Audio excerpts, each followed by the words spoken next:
Hello, this is episode 2 of How Hardie is Made, and we will look at the Delta Force booms that were introduced in 2014. Steel tubing is the main raw material for the Delta Force boom. Some of it is high tensile steel to reduce boom weight. The tube is laser cut, and this allows some rather complicated patterns. We have had laser cutters since 1999 because they're extremely precise, the material wastage is minimal, and they are safer machines to work with. Sheet metal is also used, and most of it is high quality, high tensile steel, again to have strong booms without them being too heavy. The sheets are typically in 3 by 1.5 meter size with a maximum thickness of 25 millimeter. The Delta Force breakaway is made in aluminium, and these are supplied to us from a sister company. The hydraulic blocks are mostly aluminium, which come to us in 4 meter lengths. These will be cut, drilled, threaded and marked up. Here you can see the pressure and return ports for the oil. Now we have the finished aluminium block with threaded pressure and return lines. Here are the markings to identify the porting. The aluminium block is then anodized to prevent corrosion. Most of the solenoid valves, these units here, have been fitted. The hose connections going to their respective cylinders are here. These blocks are for closed center hydraulics, and with the addition of another block, they can be operated by tractors with open center hydraulics.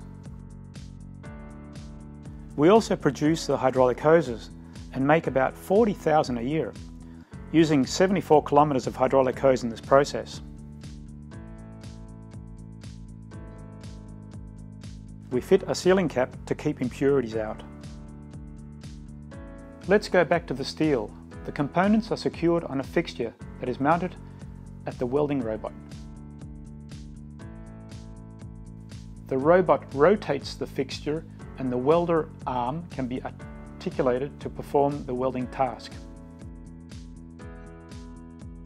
We have used robotic welders since 1978, and annually we use about 70 tons of welding wire. With normal welding, you'd normally just weld this V, but we use this fishtail technique to spread the stresses and thereby make the assembly stronger. I can weld, but I definitely cannot weld as nice as the robot welder can. Once the welding is finished, the boom is ready for its protective coating. First, it is dipped through a series of 14 baths to remove impurities. This includes a zinc phosphate bath to further reduce corrosion. After being dipped, it is dried at 134 degrees Celsius for about half an hour. Then the powder is coated onto the metal and run through an oven where the powder is baked at 200 degrees. Now the boom is ready for assembly. The noteworthy part for the Delta Force boom is the center section, and it needs some explanation. The center holds the boom wings so the whole boom can move up and down. It can be freely suspended, which reduces boom damage and ground strikes. The suspension is attached through this pendulum arm. The initial setup is simple because it's only the position of these two springs and the regulation of the damping cylinder down here. Hydraulic cylinders are also used components on this boom. This slant cylinder helps keep the correct nozzle to target height in hilly terrain. Down here we see this large cylinder connected to the part that holds the right boom wing.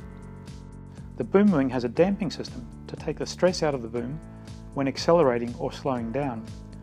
This promotes a good long life of the boom. Now the components are starting to come together.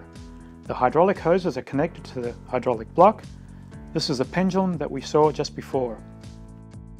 Some of the spray liquid controls are fitted at the rear. This boom has a 9 section control unit. Here's our nice weld again after the powder coating. These wings are now ready for assembly, and we can see the aluminium breakaway is also ready. The 5 work centres here assemble 10 different families of booms ranging from 6 to 42 metre. We also use this lightweight material for the nozzle protection, and this profile where we clip the nozzle bodies to it.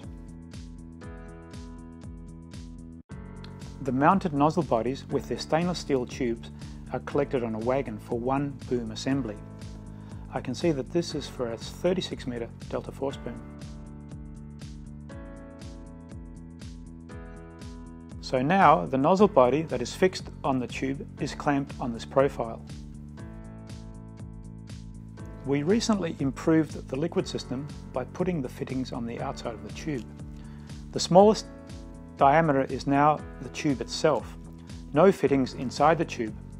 This reduces pesticide residues and yet maintains a high flow.